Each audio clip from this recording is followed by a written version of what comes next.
Hey guys, we are on Unit 9, and this is day 3, and we're going to talk about volume of cylinders today. Okay, so our warm-up says, what is the area of the base of a prism that has a volume of 140 meters cubed and a height of 7 meters?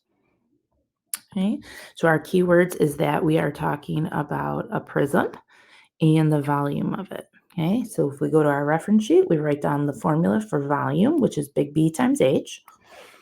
And they're asking us, what is the area of the base? And so this is what we're solving for, because big B stands for area of the base.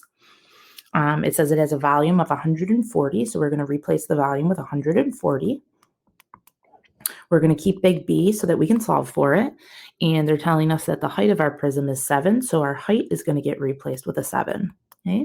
All we have to do is solve for big B, and so we have to realize that big B is being multiplied by the 7, and so the opposite of multiplying by 7 is to divide by 7 on both sides, and that way we end up with big B is equal to 140 divided by 7 is 20.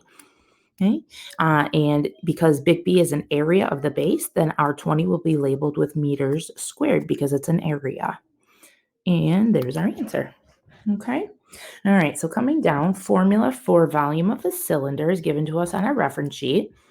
The formula says V equals pi, okay, which is in our calculator, R, which stands for our radius, and we have to make sure that we square it, and then multiply it by the height of the cylinder. Okay. A couple things when we talk about formulas with pi in them is that if there is no rounding directions, okay, we're going to leave pi in our answer, and it's not going to go in our calculator. Okay, so our answer will have the pi symbol in it. All right, and that's going to give us an exact volume since pi is an irrational number that goes on forever. Okay. Now, if they ask for an approximate volume, then they're going to have to give us rounding directions that will say something about nearest tenth, nearest hundredth, nearest thousandth. And in that case, pi goes into our calculator to produce the decimal number, and then we'll round it depending on what the directions say. All right, so let's go ahead and see what number 1 is. So it says a right cylinder with a base radius of 5 centimeters. So on the bottom and top of a cylinder is the same size circle, and circles have a size based on the radius of the circle, okay, which is the line segment that goes from the center to the edge. And they're telling us that our base radius is 5 centimeters. So this little line segment in here has a length of 5. And it tells us that the height of our cylinder, okay, is 8.5 centimeters. Okay. They want us to calculate the volume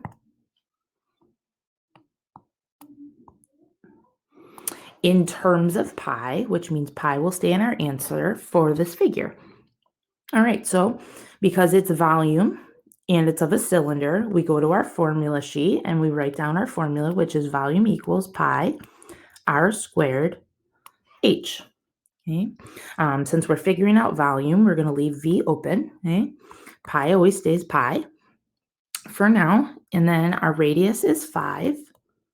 That goes in, and formula says to square it, and then our height is 8.5.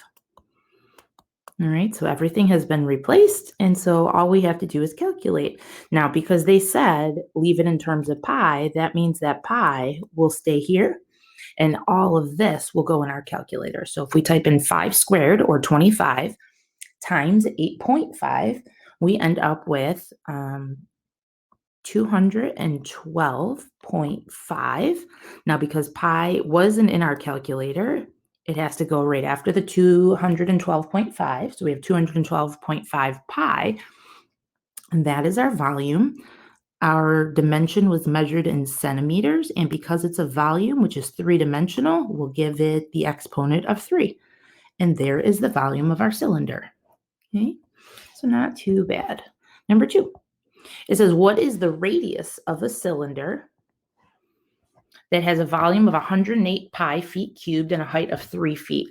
So because they're talking about volume again, they're talking about our radius. Okay, we're talking about a cylinder. Okay, we'll go ahead and draw our cylinder first and put our dimensions in there. Okay, so here's a circle on the top. Although to draw it 3-dimensional, it looks almost like an oval or an ellipse, okay? And then we go ahead and connect the top circle with the bottom circle, and that's the easiest way to get a three-dimensional image of our cylinder. Okay, they are not telling us what our radius is, okay, so we can keep that R. The volume they're telling us is 108 pi, and the height is 3 feet. And everything's measured right now in feet, so we'll keep it feet.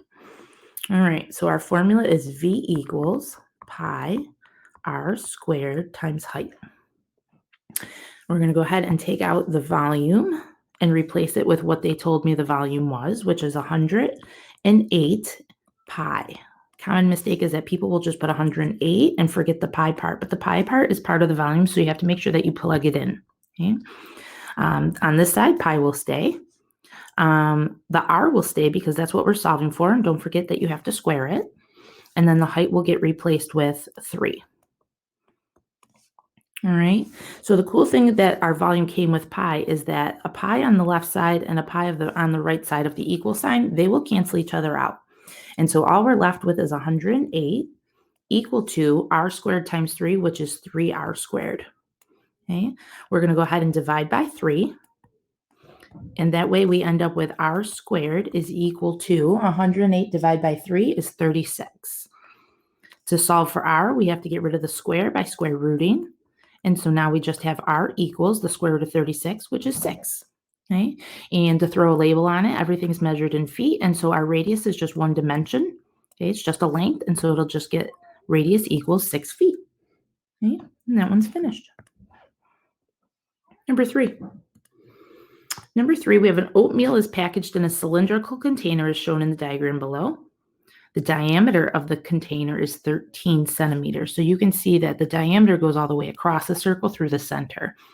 And hopefully by doing the last 2 problems, you realize that the diameter is not used in the formula. And so instead of using 13 centimeters, we're going to go ahead and chop it in half. So we're not tempted to use 13 in our formula. Half of 13 is going to give me a radius of 6.5. Okay. The height is 24 centimeters, so everything's labeled in centimeters, which is awesome. Determine in terms of pi, which means pi will stay in our answer, just like in the first question we did, the volume of the cylinder in cubic centimeters. So again, we're talking about the volume of a cylinder, and so we'll write down the formula, volume equals pi r squared times height. Since we're figuring out the volume, we'll leave that open. We'll keep pi. Okay. Our radius, we already determined, is 6.5, not 13. And then times the height of 24. All right, because they said in terms of pi, this pi will stay on my paper, and all of this will go into my calculator. So go ahead and type in 6.5 squared times 24. Hit enter, and our volume is going to come out to be 1,014. Because pi stayed on our paper, it didn't go in our calculator, it has to be next to our 1,014. So we have a volume of 1,014 pi. Our label is centimeters, and because it represents a volume, which is 3-dimensional, we give it an exponent of 3. So our volume of our cylinder is 1,014 pi centimeters cubed. Okay, and that one's finished. All right, I'll see you guys on the back side of notes.